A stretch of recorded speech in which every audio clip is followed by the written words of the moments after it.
अर्ज किया है साहिबान कदरदान कि जिसका मुझे था इंतजार, जिसके लिए था दिल बेकरार, वो घड़ी आ गई।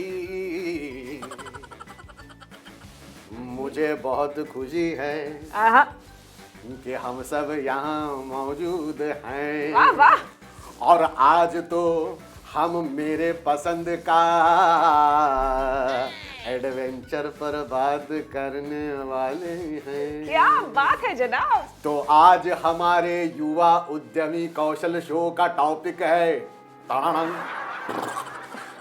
माया लर्न्स टू कोड, अर्थात माया का कोड लाया बदलाव। वाह वाह, क्या इंट्रोडक्शन था सर। आप तो अलग लेवल पे जा रहे हैं एकदम। ये तो मेरा बड़प्पन है। हाँ, और ये टॉपिक तो मुझे भी बहुत पसंद है, क्योंकि मुझे उसकी सबसे अच्छी बात ये लगती है कि माया खुद को सिखाती है, प्रशिक्षित करती है और पहल करती है, और ये आप, मैं और हम सब कहीं से भी कर सकते हैं। हाँ, कहीं से भी कर सकते हैं। मैं कल अपने बाथरूम में कर रहा था। अगर आपके पास एक सिंपल स्मार्टफोन है और इंटरनेट की सुविधा है तो ऐसे बहुत सारे तरीके हैं जिससे आप कोडिंग सीख सकते हैं, जैसे कि यूट्यूब, अलग अलग एप्स, वेबसाइट्स आदि आदि आदि आदि आदि। आगे जाने से पहले एंड बिफोर आई फॉरगेट, आप सभी को याद दिलाना चाहता हूं कि रोज की तरह हमारे आज के सवालों के सिलसिले को ध्यान से सुनिए। यस, आप पेन और नोटबुक तैयार रखिए, सवालों को नोट करिए और उनके जवाब स्क्रीन पर दिए गए नंबर पर कॉल करके हमें भेजें, या फिर यस ऐप अपने स्मार्टफोन पर डाउनलोड करके इस ऐप के द्वारा भी आप हमें अपने जवाब भेज सकते हैं। पहले से ही 400 जवाब देने वाले विद्यार्थी जीत सकते हैं आज का सुपर इंटरेस्टिंग ग्राफिक नॉवेल जो हम इस एपिसोड में डिस्कस करेंगे। और हाँ, अगर आपकी उम्र 18 से 23 वर्ष तक की है और आपके पास कोई पर्यावरण हितैषी बिजनेस आइडिया है तो आप अपना आइडिया वीडियो के माध्यम से हमें व्हाट्सएप कर दें। चलिए सबसे पहले ये समझते हैं कि कोडिंग होता क्या है और ये कैसे यूज किया जाता है। केतन, हमारे युवाओं ने हमें कुछ सवाल कोडिंग के बारे में भेजे हैं। पेन और नोटबुक तैयार रखिए, क्योंकि इन सवालों के जवाब भी आपको हमें भेजने पड़ेंगे। नमस्ते, मेरा नाम ईशा वर्मा है और मैं पटना में रहती हूँ। मैं आज DIY शो से सवाल पूछना चाहती हूँ कि मैं कोडिंग के माध्यम से कौन कौन से उद्यम शुरू कर सकती हूँ। मेरा नाम सुमित कुमार है और मैं पटना का रहने वाला हूँ। आज के DIY शो से मैं यह जानना चाहता हूँ कि बढ़ते वायु प्रदूषण को कैसे रोकें और इससे पर्यावरण को हम कैसे बचा सकते हैं। देश में बढ़ती बेरोजगारी को कैसे कम कर सकते हैं। वेबसाइट को बनाने के लिए किस तरह की कोडिंग की कौशल आना चाहिए। Thank you. अगर कम शब्दों में कहा जाए तो कोडिंग एक भाषा होती है जो सॉफ्टवेयर बनाने के लिए सीखी जाती है। यहाँ तक कि कोडिंग से आप ऐसी एप्स बना सकते हैं जिसका ऑनलाइन और ऑफलाइन दोनों उपयोग हो सकता है। और हम सबको लगभग 3 भाषाएं तो आती ही, तो जहां 3 सीख ली वहां एक और सही। आप हमें इन सवालों के जवाब जरूर भेजिए।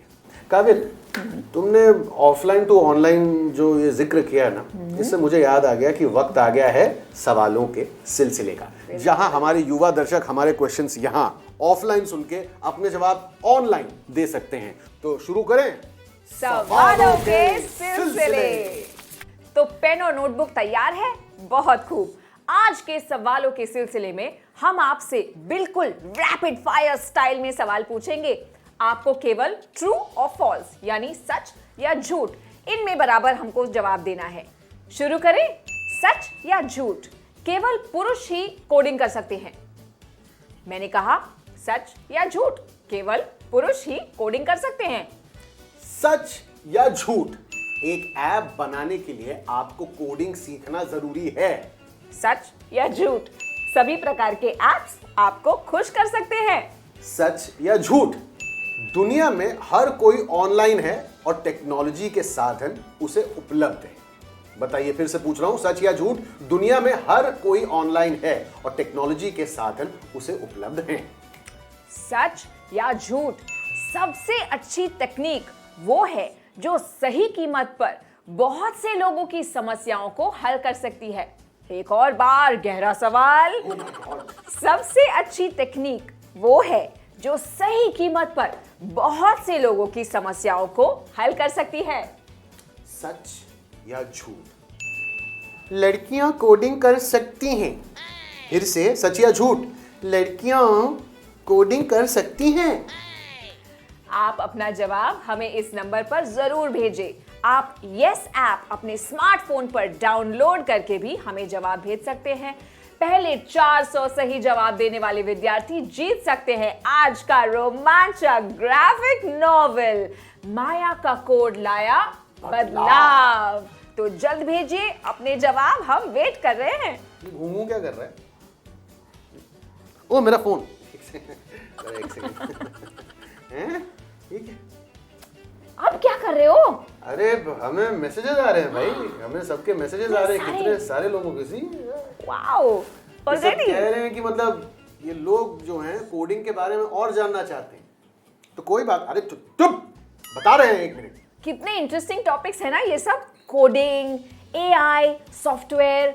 वास्तव में कोडिंग ने तो हमारी दुनिया ही बदल दी है। अगर आपकी इसमें रुचि है तो आप भी कोडिंग से सकारात्मक बदलाव ला सकते हैं। जैसे आप ऐसे ऐप्स बना सकते हैं जिससे लोगों की समस्या का समाधान हो। उदाहरण के तौर पे आप ऐसे ऐप्स बना सकते हैं जो महिलाओं की सुरक्षा सुनिश्चित करे जब वो बाहर निकले। आप हेल्थ ट्रैकर बना सकते हैं जो आपको समय समय पर आपके स्वास्थ्य की जानकारी दे। आप ऐसा कुछ भी बना सकते हैं जिससे आप घर बैठे एक बटन दबाए और आपके खेत में सोलर पंप्स चालू हो जाए और आपकी फसल को पानी मिल जाए। या फिर ऐसा कुछ बना सकते हैं जिसमें आपके बाल में कितनी जुएं हैं आप पता कर लें और उन्हें सब शैम्पू लगा के बाहर निकाल लें।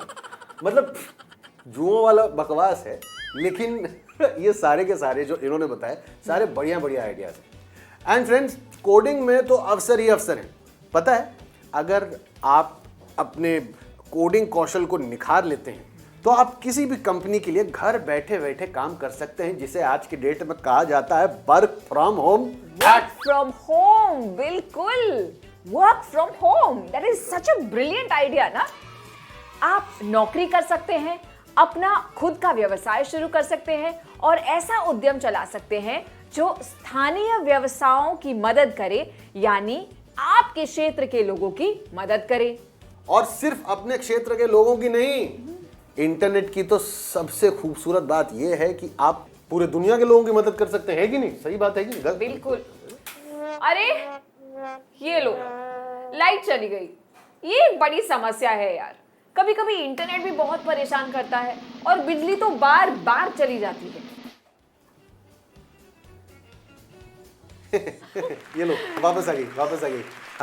मैं नहीं बोला वापस आने के लिए। वैसे देखो, ये प्रॉब्लम तो है। हमें दरअसल अपनी सोच में ना बैलेंस करने आना चाहिए।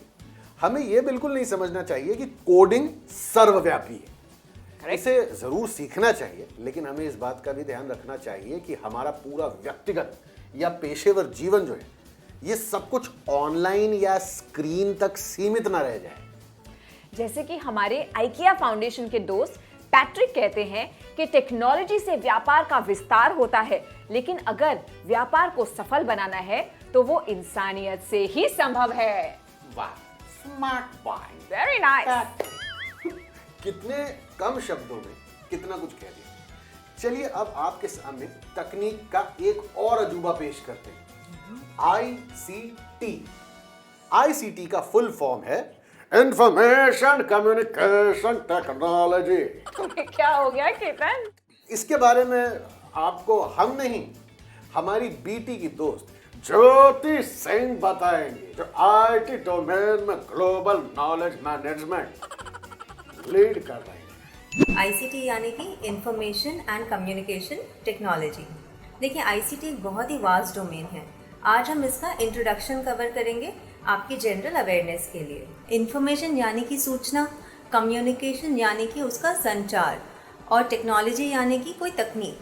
तो सरल से शब्दों में अगर देखें तो सूचना का संचार कराना किसी टेक्नोलॉजी की मदद से। अब देखिए, अब आप इस समय साधन क्या है, आप किसके ज़रिए ये इन्फॉर्मेशन ले पा रहे हैं।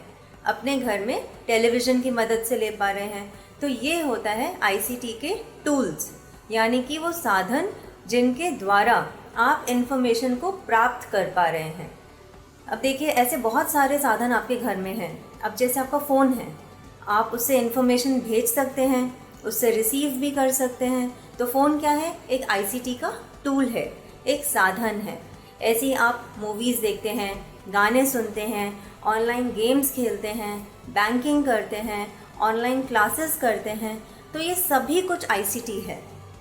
आप जहाँ जाएंगे अपने को आईसीटी से जुड़ा हुआ ही पाएंगे। जो घर में आपके न्यूज़पेपर आता है सुबह सुबह, वो क्या है? वो भी तो आपको दुनिया भर की इन्फॉर्मेशन दे रहा है। इन्फॉर्मेशन कम्युनिकेट हो रही है ना, किस टेक्नोलॉजी के द्वारा? प्रिंट टेक्नोलॉजी के द्वारा। तो इसमें कुछ भी याद करने वाली चीज़ नहीं है, ये बहुत ही सिंपल है। आप इसको समझिए कि इन्फॉर्मेशन का कम्युनिकेशन हो रहा है किसी टेक्नोलॉजी के द्वारा। कैसा लगा तकनीक का ये अजूबा? अद्भुत है ना?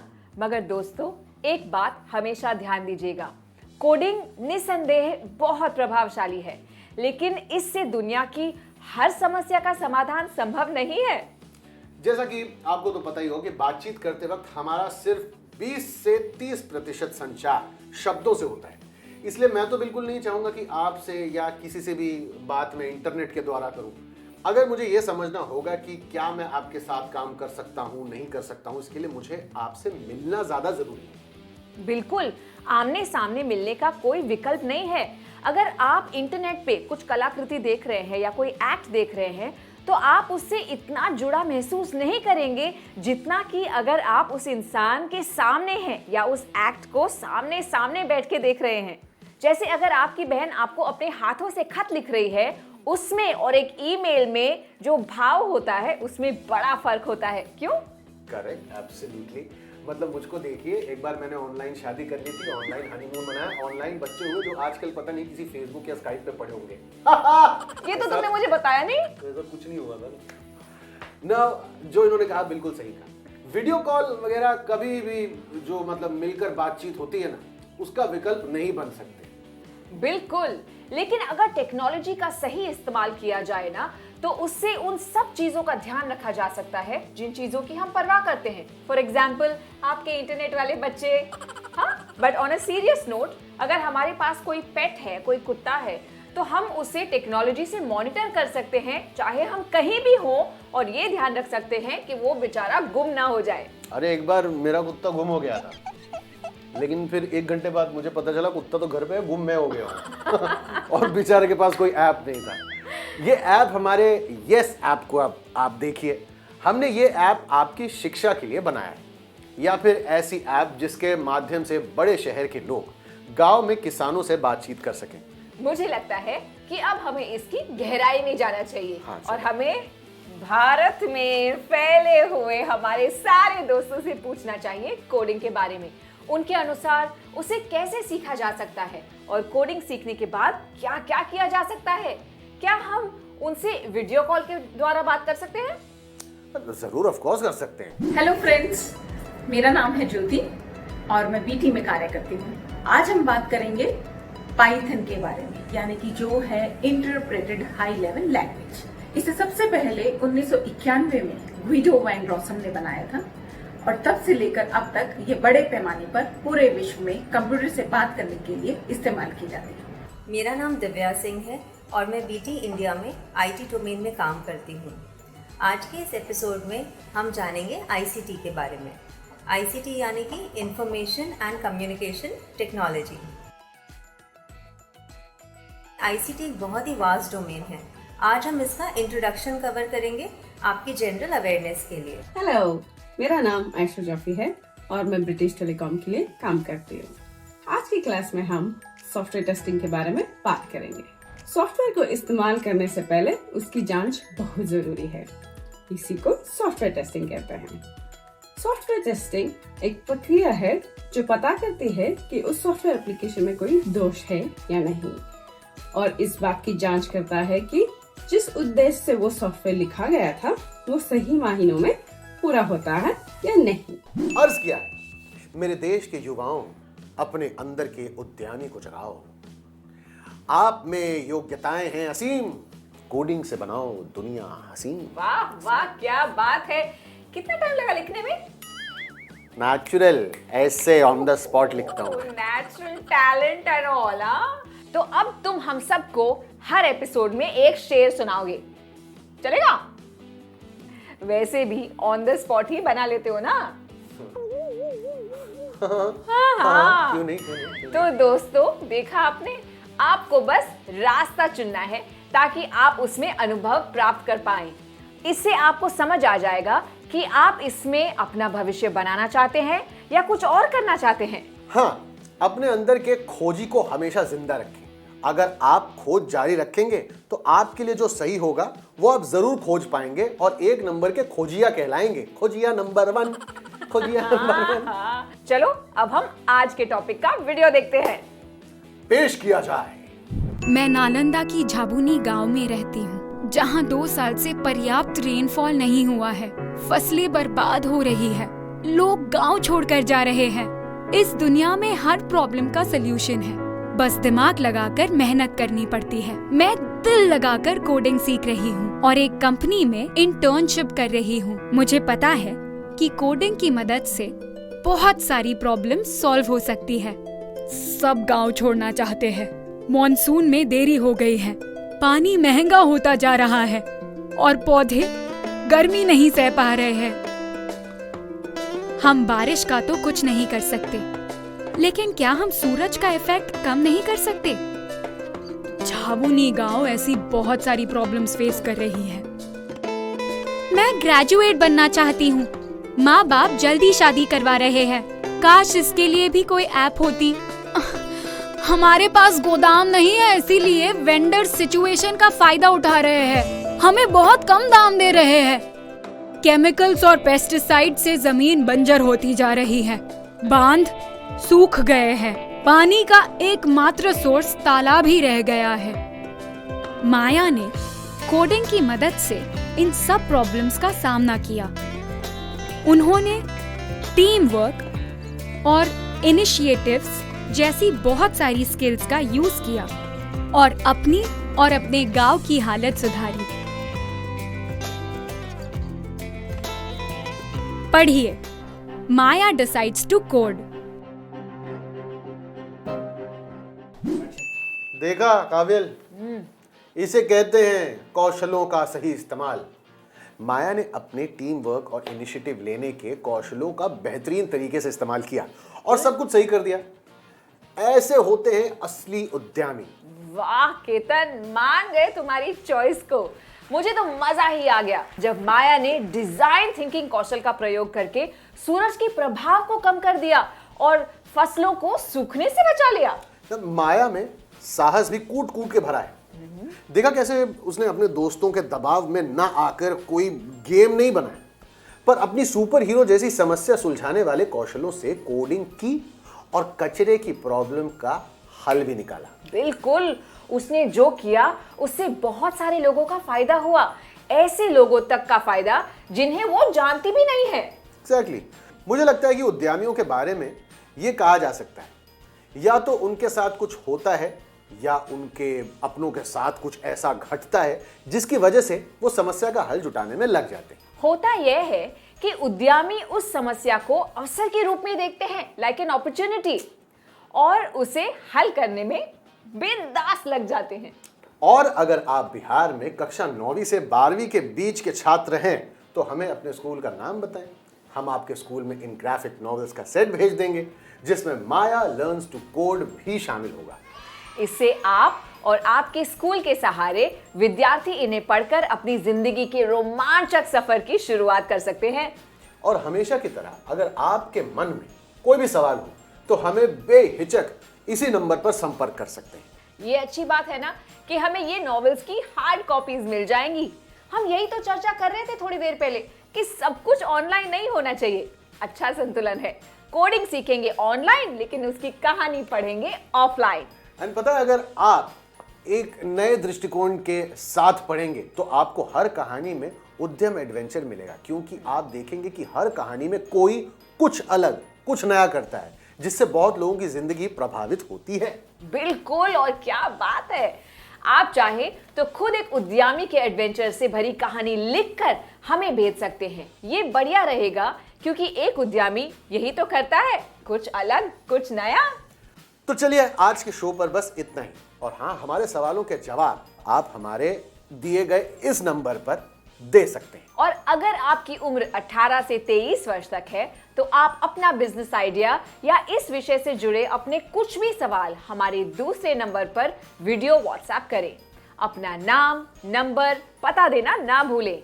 अगर हमें आपका बिजनेस आइडिया अच्छा लगा तो शायद आपके प्रोजेक्ट के आइडिया के लिए फंडिंग भी मिल जाए। वाह! और अगर कुछ सवाल भी हो तो वो भी भेजें। हमें ये भी बताएं कि आपको हमारा ये प्रोग्राम कैसा लग रहा है। और आप तो मुझे मिले ही हैं पहले, काव्यल सिदानी, आपकी खुशियों की डॉक्टर। मैं फिर से आपको मिलूंगी इसी शो पे। तब तक के लिए बाय बाय। मेरा नाम केतन सिंह है। Bye bye.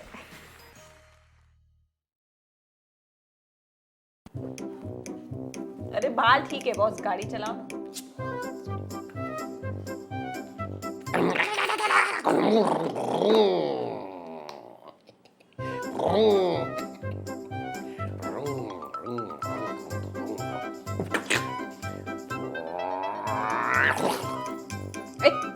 क्लच धीरे धीरे छोड़ो भैया, ऐसे नहीं।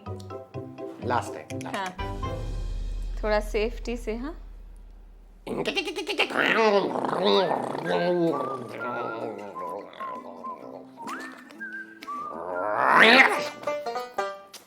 यार केतन, ड्राइविंग क्यों नहीं सीख लेते यार? अच्छे से प्रॉपर्ली ट्रेनिंग कर लो ना। अरे लड़कियां आके हमें सिखाएंगी ओए! गाड़ी कैसे चलती है।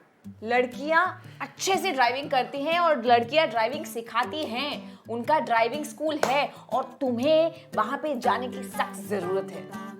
कहाँ पे? किधर है? एड्रेस तो दो। सब देती हूँ, हमारे युवा उद्यमी कौशल शो पे। मिस मत कीजिएगा। नाम भूल गए अपना? ओ, मेरा नाम केतन सिंह। और मैं काव्यल सिदानी। जल्द मिलेंगे आपको।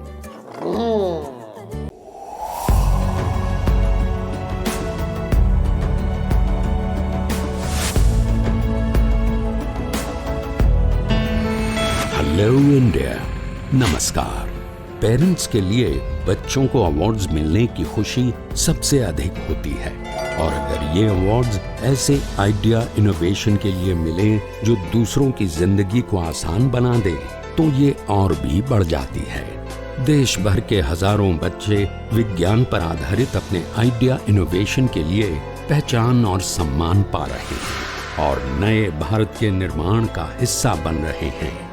आप भी 6ठी से 10वीं कक्षा में पढ़ रहे अपने बच्चों को DST और NIF द्वारा आयोजित इंस्पायर अवार्ड्स मानक में भाग लेने के लिए प्रेरित करें। अधिक जानकारी के लिए गूगल करें इंस्पायर अवार्ड्स मानक।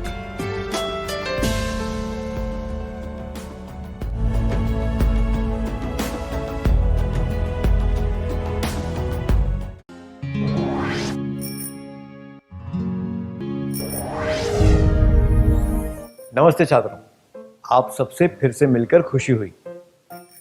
आप में से कितने लोगों को फुटबॉल खेलना पसंद है?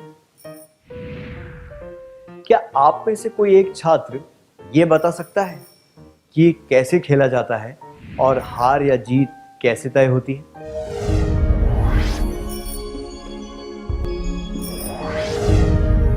धन्यवाद। फुटबॉल के खेल में गोल करना आसान होता है क्या?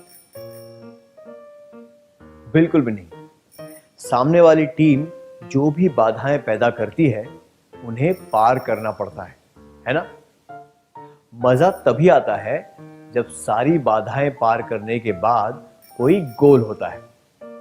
अगर कोई गोल बिना किसी चुनौती के या बिना किसी के रोके हो जाए तो उसमें कोई मजा नहीं आता।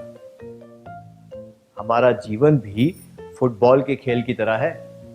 गोल करने के रास्ते में कई बाधाएं आती हैं। जब हम इन बाधाओं को सफलता से पार कर लेते हैं तो हमें खुशी और संतुष्टि मिलती है। अच्छा, ये बाधाएं क्या होती हैं? बाधाएं वे चीजें होती हैं जो हमें वो करने से रोकती हैं जो हम करना चाहते हैं। क्या अब हम एक क्रियाकलाप करें? आपको क्या लगता है, आपके जीवन में कौन सी बाधाएं हैं? क्या आप इसके बारे में अपने करीबी मित्र को बताना चाहेंगे?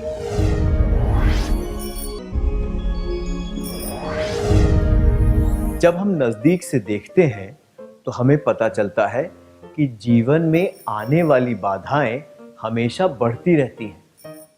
कुछ बाधाएं अस्थायी या अल्पकालिक होती हैं और इनकी वजह से हमारे विकास में ज्यादा फर्क नहीं पड़ता, पर कुछ बाधाएं हमारी प्रगति के लिए बहुत हानिकारक होती हैं। हम इन बाधाओं को पार करने पर ध्यान देंगे। हमारी राह में आने वाली कुछ बाधाएं हमारे नियंत्रण में होती हैं। उदाहरण के लिए, अगर किसी को लगता है कि खराब लिखावट की वजह से वो अच्छा प्रदर्शन नहीं कर पा रहा है, तो ज्यादा परेशानी उठाए बिना वो उसे सुधार सकता है। जो बाधाएं हमारे अंदर से, यानी कि हमारे विचारों या हमारी आदतों की वजह से आती हैं और जिन पर हम नियंत्रण कर सकते हैं, वे आंतरिक बाधाएं होती हैं। आंतरिक बाधाएं वे होती हैं जो हमारे विचारों या आदतों से आती हैं और हमारे नियंत्रण में होती हैं। अब एक और क्रियाकलाप करेंगे।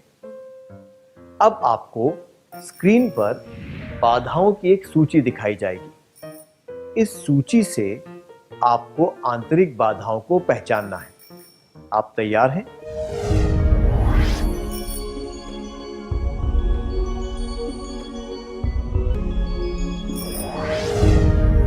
धन्यवाद, बहुत बढ़िया किया। क्या अब हम उत्तर जांच लें? आंतरिक बाधाएं: आलस, खुद को हीन समझना, उत्साह की कमी, गुण अथवा योग्यता की कमी, अज्ञानता, खराब सेहत। आइए इन सब बाधाओं को पार करने के बारे में एक एक करके जानते हैं।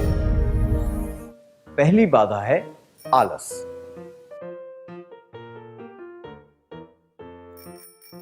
मदन रोज शाम को 5 से 7 बजे तक अपने दोस्तों के साथ गप्पे लड़ाता है और रात को 9 बजे सो जाता है।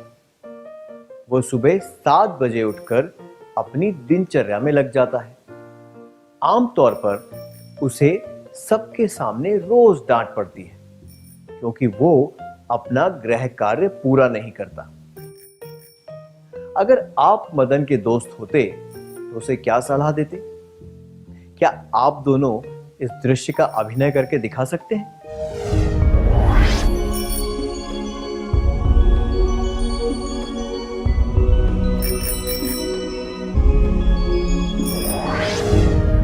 धन्यवाद, आपने अच्छा अभिनय किया।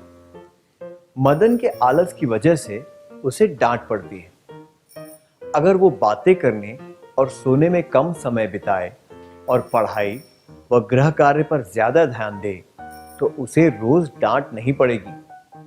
उसे आलस, भुलक्कड़पन, देरी, काम को टालना और ज्यादा सोना जैसी बाधाओं को दूर करते हुए अपने समय का सदुपयोग करना चाहिए। हमें आलस, भुलक्कड़पन, देरी, काम को टालना और ज्यादा सोना जैसी बाधाएं दूर करके अपने समय का सदुपयोग करना चाहिए। अब एक क्रियाकलाप। क्या आपको लगता है कि आलस, भुलक्कड़पन, काम को टालना जैसी आंतरिक बाधाएं आपकी प्रगति को रोक रही हैं? अगर हां, तो क्या आप सोचकर बता सकते हैं कि इनमें से किसी एक बाधा को पार करने के लिए आप क्या करेंगे? कृपया अपने विचार नोटबुक में लिखें और उसके बाद सबको बताएं।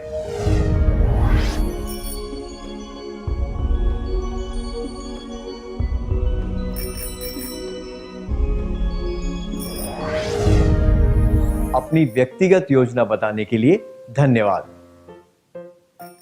आइए अब अगली बाधा के बारे में बात करते हैं, खुद को हीन समझना। अरुण को लगता है कि उसका कद बहुत छोटा है, इसलिए वो जीवन में कुछ हासिल नहीं कर पाएगा। इसके बारे में क्या कहा जा सकता है? उसने खुद को अच्छी तरह आंका है। उसने खुद की योग्यताओं का गलत अनुमान लगाया है। वो बहुत ही विनयशील है।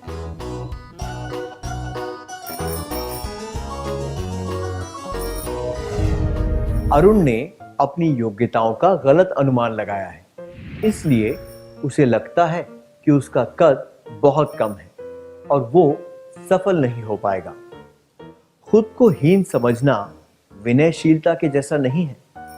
विनयशील उसे कहा जाता है जिसे पता हो कि वो बहुत गुणवान है, पर उस बात का दिखावा नहीं करता।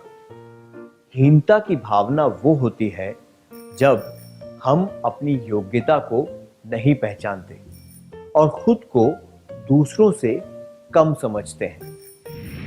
खुद को हीन समझने की भावना को मिटाने के लिए हमें यह सोचना चाहिए, मैं कर सकता हूं और मैं जरूर तरक्की करूंगा। इस प्रकार दृढ़ प्रयास से हम इस बाधा को पार कर सकते हैं। हमें खुद को हीन समझने की भावना को दूर करने के लिए यह सोचना चाहिए कि मैं कर सकता हूं और मैं जरूर तरक्की करूंगा और दृढ़ता से प्रयास करना चाहिए। अब एक और क्रियाकलाप। अरुण के दोस्त श्याम ने उसे सलाह दी कि उसे खुद का आत्मविश्वास बढ़ाना चाहिए और यह सोचना चाहिए कि वो भी सफल हो सकता है। ऐसा करने से वो खुद को हीन समझने की भावना से उभर पाएगा। क्या आप दोनों इस दृश्य का अभिनय करके दिखा सकते हैं?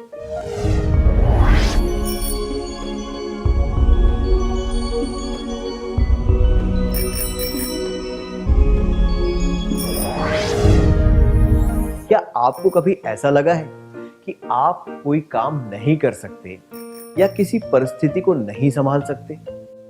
उस योग्यता के बारे में फिर से इस तरह सोचें, मैं भी कर सकती हूं या कर सकता हूं। मैं पूरी दृढ़ता के साथ इसमें जुट जाऊंगा या जुट जाऊंगी और इसे अपनी नोटबुक में लिख दें।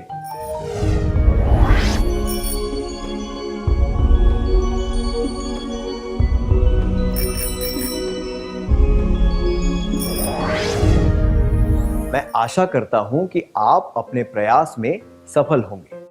क्या अब हम उन बातों का सार संक्षेप कर लें जो हमने आज सीखी हैं?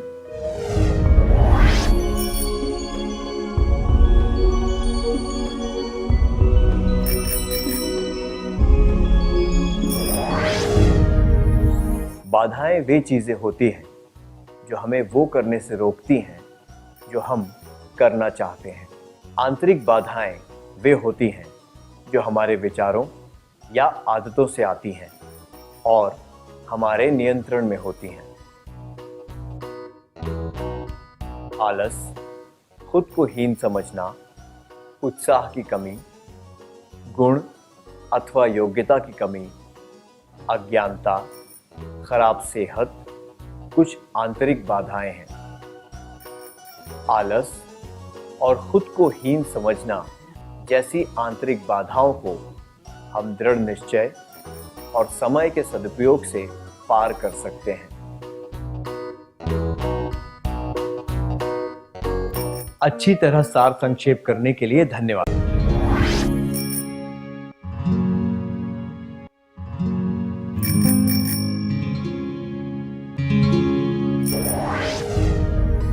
क्या अब हम अन्य आंतरिक बाधाओं के बारे में चर्चा करें? उत्साह की कमी, गुण अथवा योग्यता की कमी, अज्ञानता, खराब सेहत। अगली बाधा है उत्साह की कमी। कनिका अपनी ही दुनिया में रहती है और किसी चीज में रुचि नहीं लेती। उसके दोस्त अक्सर उसका मजाक उड़ाते हैं। आपको क्या लगता है, कनिका के व्यवहार की क्या वजह है? जोश की कमी, बहुत से काम होने की वजह से चिंतित रहना, उसकी विनयशीलता, जोश की कमी, बहुत से काम होने की वजह से चिंतित रहना, उसकी विनयशीलता।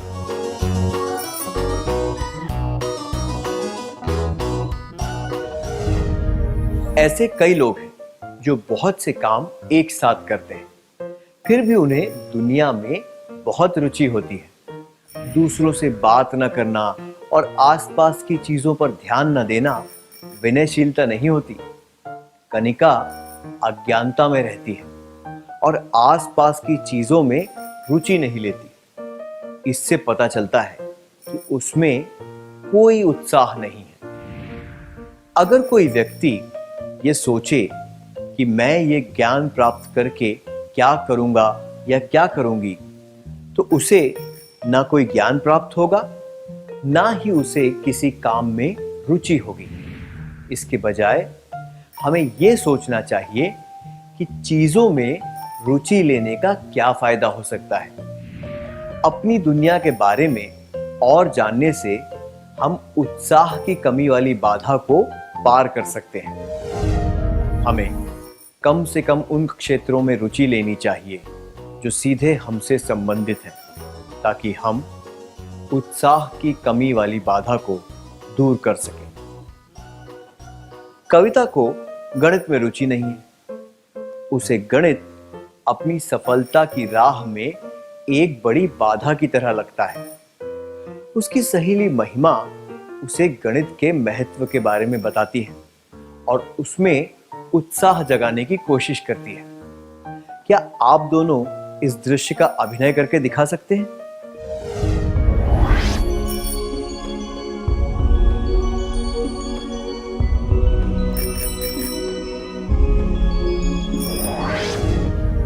धन्यवाद। जो क्षेत्र हमारे लिए उचित हो, हमें उन सब का महत्व जानकर उनमें रुचि लेनी चाहिए। रुचि आने से हम सीखी हुई बातों का अच्छी तरह प्रयोग कर पाएंगे और अच्छा प्रदर्शन दे पाएंगे। अगर हमारा प्रदर्शन अच्छा होगा तो हमारी प्रतिष्ठा बढ़ेगी और लोग हम पर ज्यादा विश्वास करेंगे। अपने मनपसंद क्षेत्र में रुचि बढ़ाने के लिए आपको हमारी शुभकामनाएं। अब हम अगली बाधा पर ध्यान देंगे, योग्यता अथवा गुण की कमी।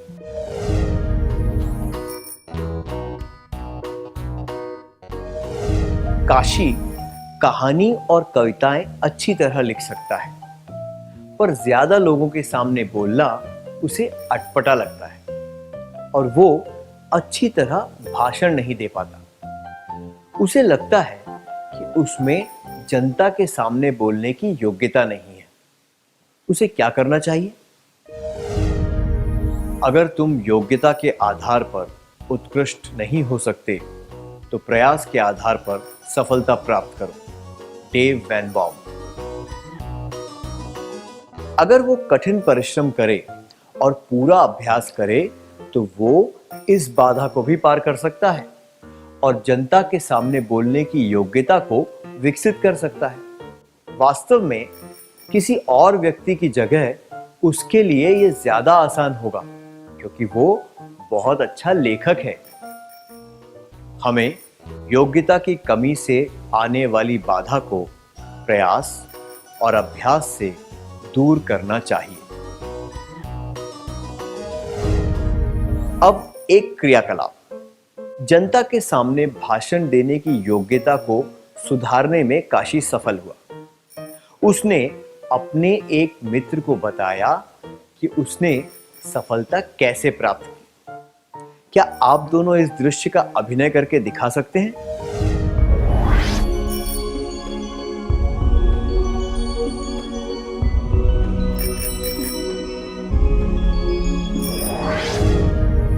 बहुत अच्छा प्रयास था। धन्यवाद। रविंद्रनाथ टैगोर जी की एक अद्वितीय उपलब्धि है कि उन्होंने 2 देशों के राष्ट्रगीत लिखे हैं, पहला भारत और दूसरा बांग्लादेश। उन्होंने 40 साल की उम्र के बाद चित्रकला सीखी, पर निरंतर प्रयास और अभ्यास करने से वे भारत में आधुनिक चित्रकला के पथ प्रदर्शक बन गए। जब कोई छुपी हुई योग्यता सामने आती है तो हम एक और बाधा पार कर लेते हैं। क्या आपने कभी चित्रकला, रस्सी कूदना, गायन, सुलेखन या ऐसी किसी योग्यता में प्रगति की है जिसके बारे में आपने शुरुआत में सोचा था कि आप ये नहीं कर पाएंगे? क्या आप इसके बारे में सबको बताना चाहेंगे?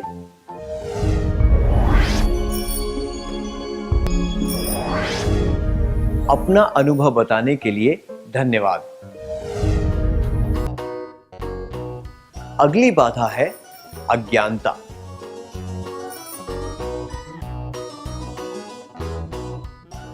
सुमित्रा 12वीं कक्षा में पढ़ती है और उसे कंप्यूटर पर काम करना नहीं आता।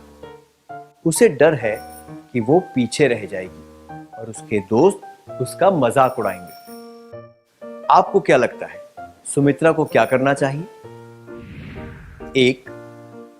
दोस्त उसका मजाक ना उड़ाएं, इसलिए उसे ऐसे दोस्तों से नहीं मिलना चाहिए जिन्हें कंप्यूटर चलाना आता है। 2. खुद पर तरस खाना छोड़ देना चाहिए। 3.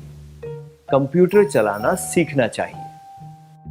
खुद पर तरस ना खाना या दोस्त से दूर रहना किसी समस्या का हल नहीं है। इससे कंप्यूटर के बारे में उसकी अज्ञानता दूर नहीं होगी।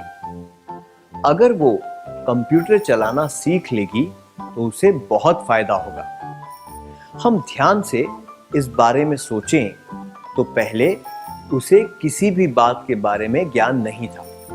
स्कूल जाकर उसने पढ़ना, लिखना इत्यादि सीखा।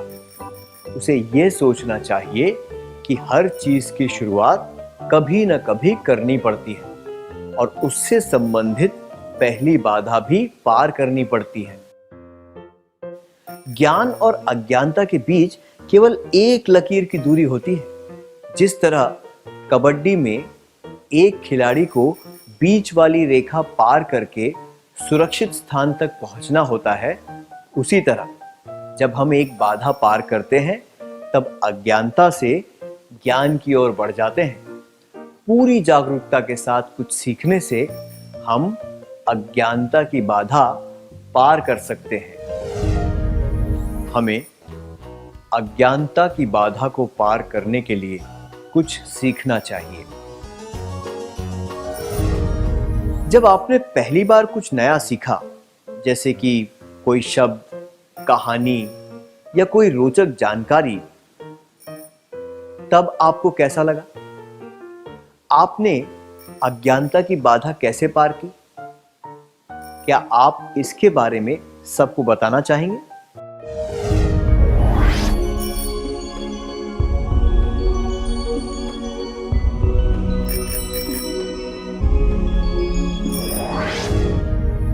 इस बारे में बताने के लिए धन्यवाद। आइए अगली बाधा के बारे में बात करते हैं, खराब सेहत।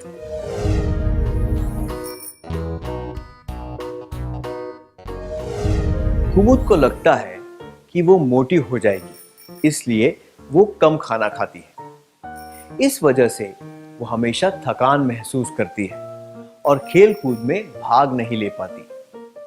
जब भी उसके पास खाली समय होता है तब वो बैठना या आराम करना पसंद करती है।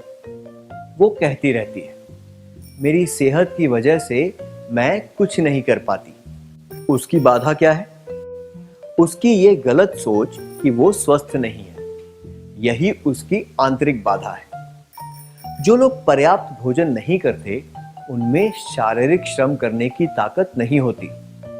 हर एक व्यक्ति का वजन उसके कद के अनुसार होना चाहिए। ये स्वस्थ शरीर की निशानी है। उचित समय पर पर्याप्त मात्रा में पौष्टिक भोजन खाने से और व्यायाम करने से हम खराब सेहत की बाधा को पार कर सकते हैं। हमें खराब सेहत की बाधा को दूर करने के लिए उचित समय पर पर्याप्त मात्रा में पौष्टिक भोजन खाना चाहिए और व्यायाम करना चाहिए। कभी कभी वातावरण में बदलाव के कारण या फिर आनुवांशिकता के कारण हम बीमार पड़ सकते हैं। समय पर दवाइयां लेने से, आराम करने से और व्यायाम करने से हम इस बाधा को भी पार कर सकते हैं। संक्षिप्त में हम दृढ़ निश्चय, उत्साह, प्रयास, ज्ञान, प्रशिक्षण, अभ्यास, समय के सदुपयोग और खुद की सेहत का ध्यान रखने से आंतरिक बाधाएं पार कर सकते हैं। मैं दोहराता हूं, हम दृढ़ निश्चय, उत्साह, प्रयास, ज्ञान, प्रशिक्षण, अभ्यास, समय के सदुपयोग और खुद की सेहत का ध्यान रखने से आंतरिक बाधाएं पार कर सकते हैं। अब एक क्रियाकलाप करेंगे। आपको स्क्रीन पर कुछ समस्याओं से जुड़े कथन बाईं ओर दिखेंगे और दाईं ओर उनके हल दिए होंगे, लेकिन तालिका में समस्याएं और उनके हल सही जोड़ों में नहीं दिए गए। जब मैं एक समस्या पढ़ूं तो आपको उसका उचित हल पढ़कर सुनाना है। तैयार हैं? समस्या: मैं अपनी योजना के अनुसार कभी काम नहीं कर पाती या कर पाता। हल: समस्या: मुझसे ये नहीं होगा।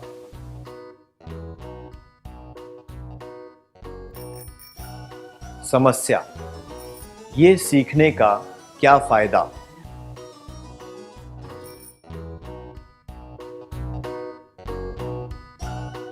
समस्या: मैं ये करूंगी या करूंगा, पर मुझे नहीं पता कि ये ठीक होगा या नहीं।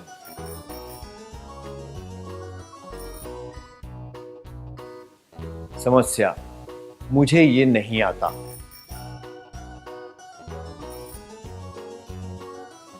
समस्या: मुझ में ये करने की ताकत नहीं है।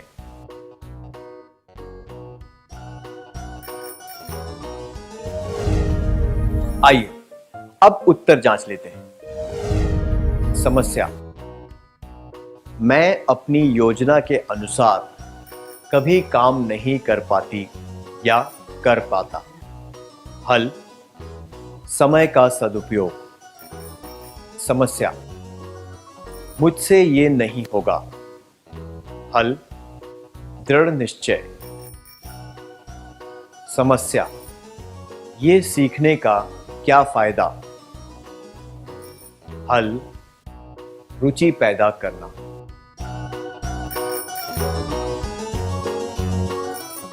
समस्या: मैं ये करूंगी या करूंगा, पर मुझे नहीं पता कि ये ठीक होगा या नहीं। हल: प्रयास और अभ्यास। समस्या: मुझे ये नहीं आता। हल: सीखना। समस्या: मुझ में ये करने की ताकत नहीं है। हल: अच्छी तरह सेहत का ध्यान रखना। अब तक हमने सीखा कि बाधाएं क्या होती हैं, आंतरिक बाधाएं कौन सी हैं और उन्हें पार कैसे किया जा सकता है। अगर हम ध्यान से देखें तो हम इनमें कुछ चरण देख सकते हैं। आइए एक परिस्थिति के द्वारा इसके बारे में और जानते हैं। कुमार का वजन थोड़ा ज्यादा है और उसे लगता है कि वो अपनी उम्र के अन्य विद्यार्थियों की तरह नहीं खेल सकता। दूसरों को खेलता हुआ देख वो अकेला महसूस करता है। इस बाधा को दूर करने के लिए कुमार को क्या करना चाहिए? 1. दूसरों को खेलते हुए नहीं देखना चाहिए। 2. उसे यह समझना चाहिए कि उसके सोचने का तरीका ही उसकी समस्या का कारण है। 3. उसे आत्मदया से खुद को दिलासा देना चाहिए। दूसरों को खेलते हुए न देखना या आत्मदया से खुद को दिलासा देने से कुमार अपनी बाधा पार नहीं कर पाएगा, जबकि अगर वो ये समझ ले कि उसके सोचने का तरीका ही उसकी समस्या है, दृढ़ निश्चय कर ले कि वो इसे पार करेगा, इसका हल ढूंढने लगे, पूरी जागरूकता से निरंतर प्रयास करे, तो वो अपनी बाधा को पार करने में जरूर सफल होगा। बाधाओं को दूर करने के चरण: 1. जागृत होकर पूरा प्रयास करना। 2. तरीके ढूंढना। 3. दृढ़ निश्चय दिखाना। बाधा को समझना।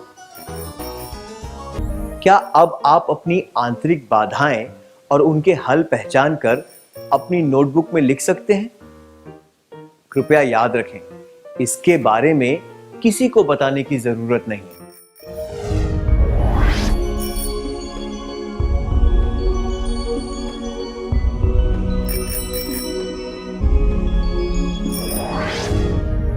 क्या आपने अपनी नोटबुक में लिख लिया?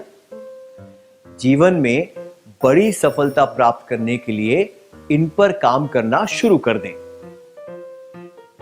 हमने जो अब तक सीखा है, क्या उसका सार संक्षेप कर लें? बाधाएं वे चीजें होती हैं जो हमें वो करने से रोकती हैं जो हम करना चाहते हैं। आंतरिक बाधाएं वे होती हैं जो हमारे विचारों या आदतों से आती हैं और हमारे नियंत्रण में होती हैं। आलस, खुद को हीन समझना, उत्साह की कमी, गुण अथवा योग्यता की कमी, अज्ञानता, खराब सेहत कुछ आंतरिक बाधाएं हैं। हम दृढ़ निश्चय, उत्साह, प्रयास, ज्ञान, प्रशिक्षण, अभ्यास, समय के सदुपयोग और खुद की सेहत का ध्यान रखने से आंतरिक बाधाएं पार कर सकते हैं। बाधा को समझने से, दृढ़ निश्चय दिखाने से, उसे पार करने के तरीके ढूंढने से और जागृत होकर निरंतर प्रयास करने से हम बाधाओं को पार करके जीवन में प्रगति कर सकते हैं। इतनी अच्छी तरह सार संक्षेप करने के लिए धन्यवाद।